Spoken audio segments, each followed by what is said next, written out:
Over the years, I've always looked for ways to teach students how to do pencil shading properly, but never really found anything that made it easy.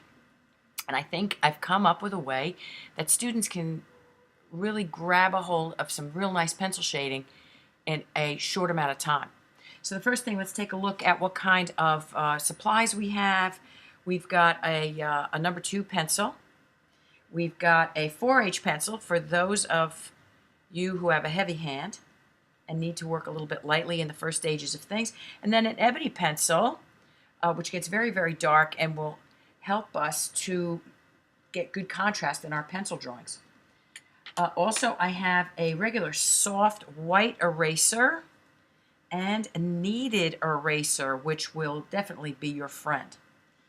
First thing we want to do is take a look at our pencil. You want to get a point on the pencil and then go off to a surface and rub it down so that your pencil point, let me draw one for you here, actually looks like this.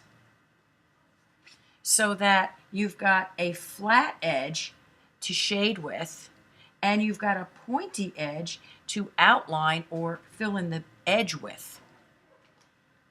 I find this flat edge to be the key to getting a nice smooth shaded effect. So this first box, we're just going to work on filling this in an even gray and noticing that I am using the flat part of my pencil now that I've got the edge the way I want it, and I'm using a flat oval. I'm not drawing a line that goes in any kind of a row. I'm moving around, I'm going up and down, side, side, side, so that these ovals tend to weave together and will give me a nice even texture as well as hopefully an even gray tone. I'm not pressing hard at all. I'm going over things and maybe possibly adding a little pressure as I go. And wherever I see a little darker area, I'll backfill. So I've got somewhat of a gray there, but notice I do have some spots that are a little darker. You know, if I was doing someone's skin, that might make a big difference. So I'm going to take the kneaded eraser and I'm going to pointy it a little bit because this is a small box, and I'm going to dab it very lightly, and look how it pulls it away. This corner's a little darker. Let me dab that and pull it away.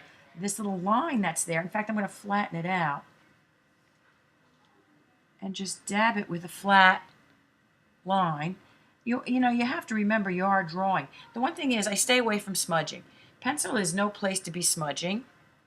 It's not a strong enough medium to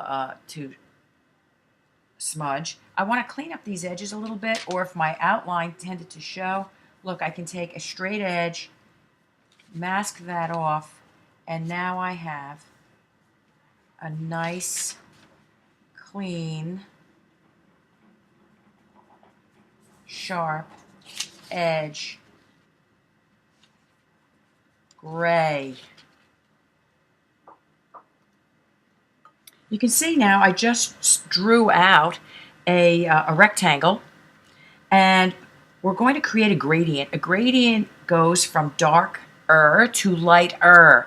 It changes. It doesn't necessarily have to go from black to white, but it usually will have a full range of grays from one end to the other as it changes. And I did draw very lightly because this end I'm hoping to have a nice light value, and in fact I'm going to use the kneaded eraser just to dab that to make sure that it's light enough for me that I can still see it, but I don't want to be able to have it stand out at the end. So I'm going to begin by taking my pointy part and getting into this edge, and to be a good colorer,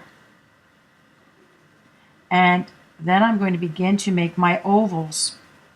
But they're flat. They're almost stroke-like. Notice how I go up and down. I go side, side, side. It should not have any texture at all when I'm done. I'm trying to get the value that I want. And now I am going to come across and move to the right And I'm literally beginning to lift up my pencil so that the value begins to get lighter. I never touch this with the tip of my finger. I never smudge this in. I try to keep the heel of my hand out of it as well because I don't want it to smudge. I'm moving all around in different directions. Notice how there are no stripes either. I'm gradually blending from one to the next. I'm lifting up, I'm lifting up. Just like if you were in the car going 60 miles an hour, you're not going to slam on the brakes if you need to slow down. You're taking it a little at a time, and that's what this is all about. I want to make sure I go all the way to the edge of the box. Now here I can see a little bit of an edge. I'm giving this the squint test right now. Right now I kind of only see 3 values. I think I need to add a little more here.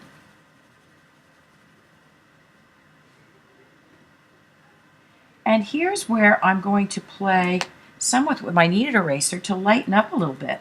Some days you just don't have the touch. You can't get as light as you would like to.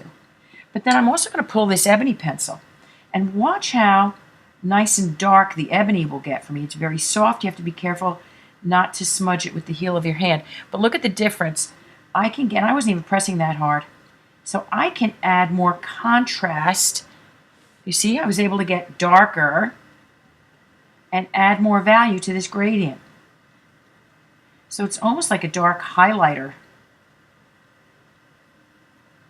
And I'm also going to blend that in. So now I have many more values here.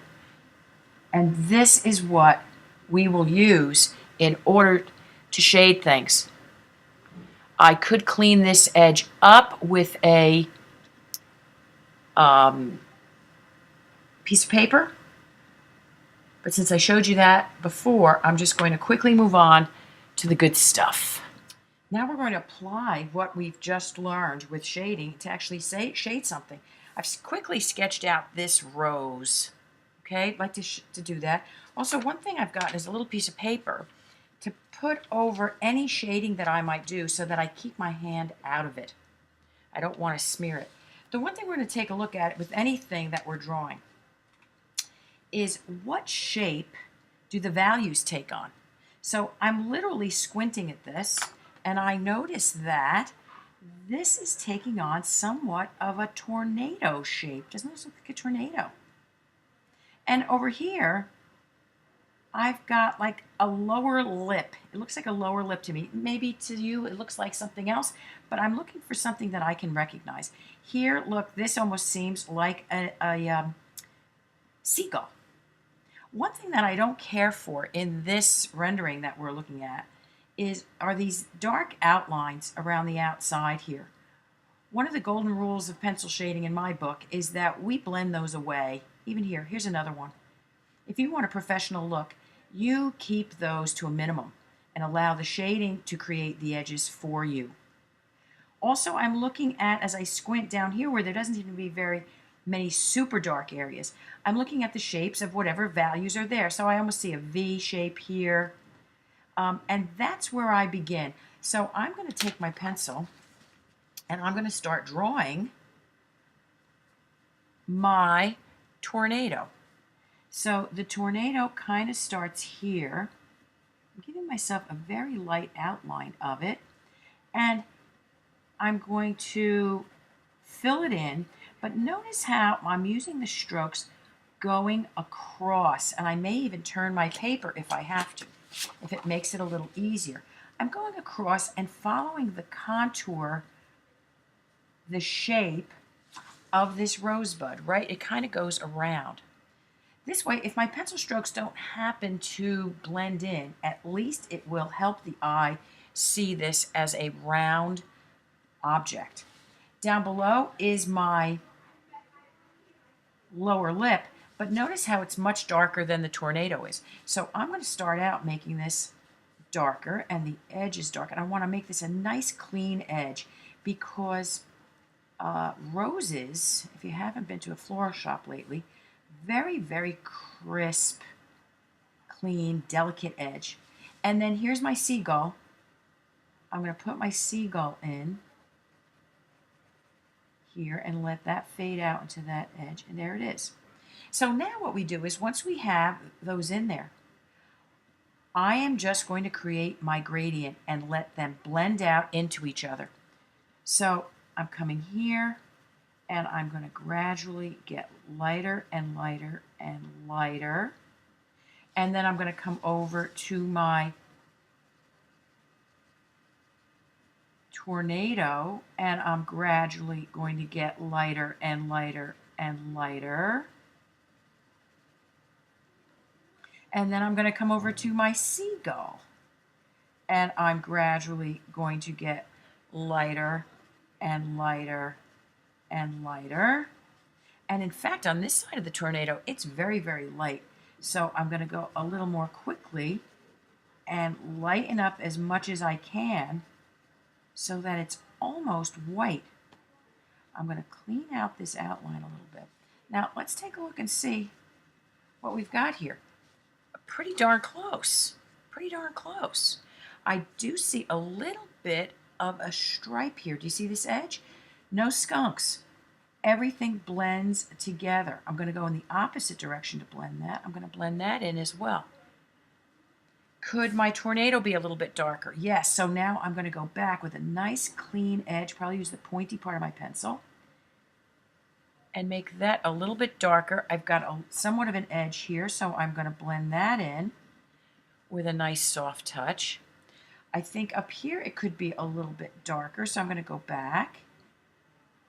If I need to use my kneaded eraser to feel kneaded, I can always go in, like this part needs to be a little bit lighter, I think. So I'm going to come in and lighten this edge up. Oh, but how am I going to see the edge of that petal if you make it too light? Look what's happening here. We have shading on this side. Do you see? It's another one of these V shapes. This is a little bit easier because it's darker to the inside. And then as I come up out into the bud, it gets lighter and lighter and lighter. That's one of the easier kind of gradients to do. So now look what happens. This creates my edge. I don't need a dark outline. Same thing here with other parts of the rose. Look, dark to the inside. This almost has a J shape. As we come out, it gets lighter. But here, notice the shape of the highlight. This is a little bit of a triangle. So we're really just breaking it down into shapes, which is called value mapping, and softening the shapes one into the other. Take a look at this, and I'll show this to you on another drawing that I did. It almost has a linear type of approach to this shading, which is a good thing because it actually helps to make this petal look like it's coming out and around. Do you see that? So please consider contour while you're shading. Also consider good contrast while you're shading. Dark values tend to go in, light values come out, and they will create depth and lighting for you. This happens to be one that's finished and was done by one of my students after just watching this demonstration one time. So I think with a little bit of practice, my students will be able to do excellent drawings, and so will you.